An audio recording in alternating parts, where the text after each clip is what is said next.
Yo, YouTube, what's going on? Welcome back to the Jonathan Hassinger Show. I, of course, am your host, John Hassinger, for this Out of Theater Reaction 2. Talk to me.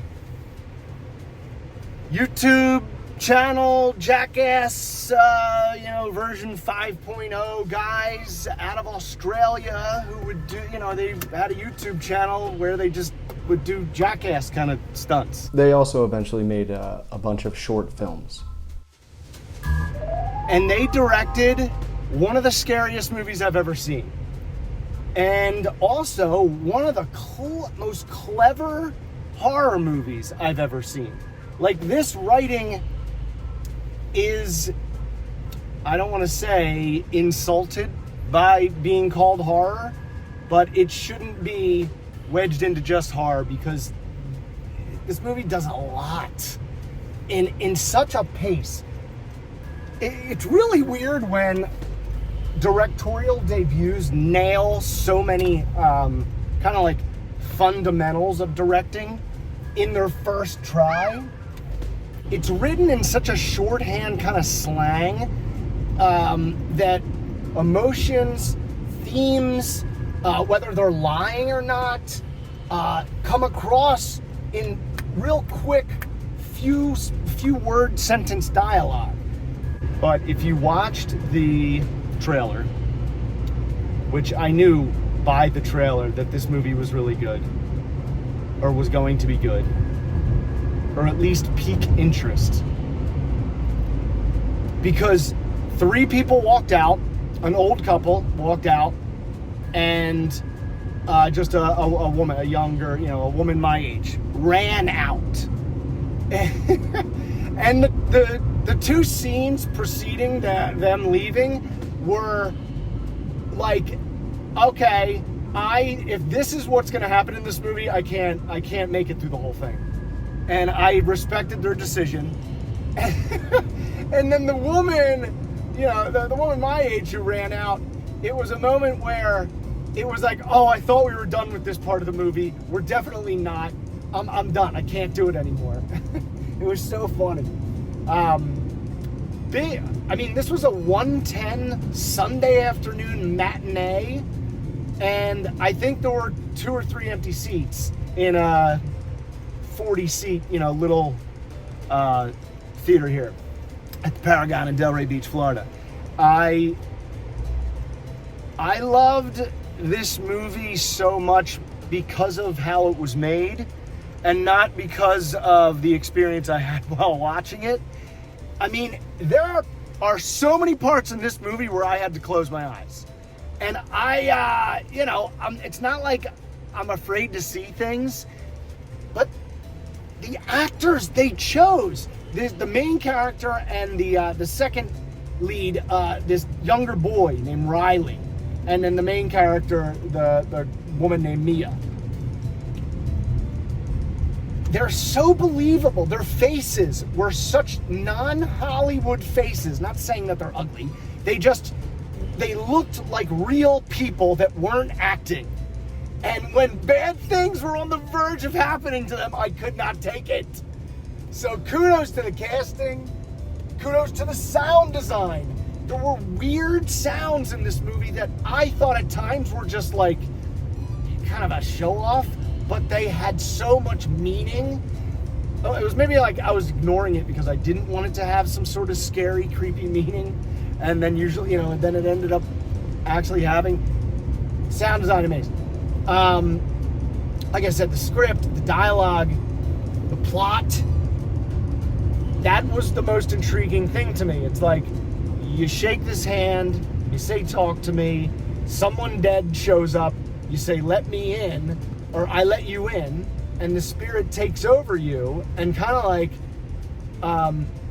confesses things about you that you hold in yourself. And if you last longer than 90 seconds, the spirit will like really give you a hard time and might not even leave. So the main character does it, and it reminded me of the first time watching someone do a nitrous balloon. They like go away. It's like they're not there for a little bit. And I guess as a teenager, you're stupid and you don't know how serious it is, so you kind of think it's funny. So that's what this was. Like, they would all gather around, they'd have their phones out, and they'd record their friends, like, being possessed. A love triangle. It's 2 girls and a dude, and then a younger brother. And the dude used to date the main character, but now he dates her best friend. But they're all still friends. But when the dude shakes the hand, talk to me, he just starts, the spirit inside him starts confessing things about how he doesn't like the girl he's with now, and he likes his ex, the main character, Mia. And he starts taking care of himself in front of everybody and falls over. And then as soon as they take the hand out and they blow out the candle, the spirit goes away. He was like, delete the video, delete the video. I don't know if they knew what was going on when it was happening.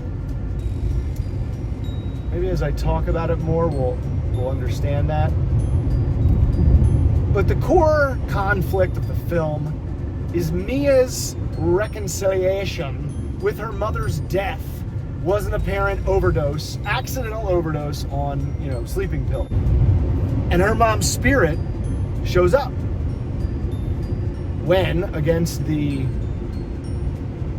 warnings of the 2 morons that have the hand, that are, broadcasting it all over social media, they let Riley shake the hand. The kid, the young kid. And he ends up getting possessed by Mia's mom. She's like, I didn't want you to, I'm so sorry. I died and I'm sorry and I didn't want you to hate me. And they're like, all right, we said only 50 seconds for the kid. Like, we got to take, and she's like, yo, but it's my mom. Wait, hold on, just a little bit longer. Ah! And then they can't get her out. And I think it's like after 90 seconds, the spirit wants to just get out of the host body. So it starts like hurting itself. And the kid starts repeatedly smashing his face into like the countertop and onto the tabletop, and they try and stop him, and the spirit like moves him away from them, and he smashes into the window and it shatters, and he's smashing his face again. The crowd in my theater was losing their minds. I mean, if there weren't like 5 other dudes in my row that like all came alone, if they weren't there, I easily would have walked out on this movie. But not because it's bad, but I just wasn't enjoying myself. But as a movie film fan, it's an astonishing feat what these guys pulled off with this movie, because it's so powerful. I hate using that term. Like, it's so powerful. I mean, it evokes emotion that almost got me up out of my seat and running away out of the theater. I mean, that's an accomplishment. It's not an easy thing to do. But the twist at the end, spoiler warning, the girl's, she's at her wit's end. The mom, who's communing with her now regularly from the dead, is kind of turning out to maybe not be right. She'll tell her a truth, then she'll lie. She kept going back and forth like that. And Mia just had enough and threw herself in front of a car. And like, woke up and was like, I guess I'm okay. Crap, I didn't die. And she starts like walking, and then all of a sudden she's in the hospital. And all of a sudden all the lights in the hospital turn out. And she's like, what's going on? And she looks, and she's back in a chair. And they show her POV, and it's a whole bunch of dudes and kids going, say it, come on, say it. And he goes, I let you in? To Mia. And she goes, huh? And that's how the movie ends. It is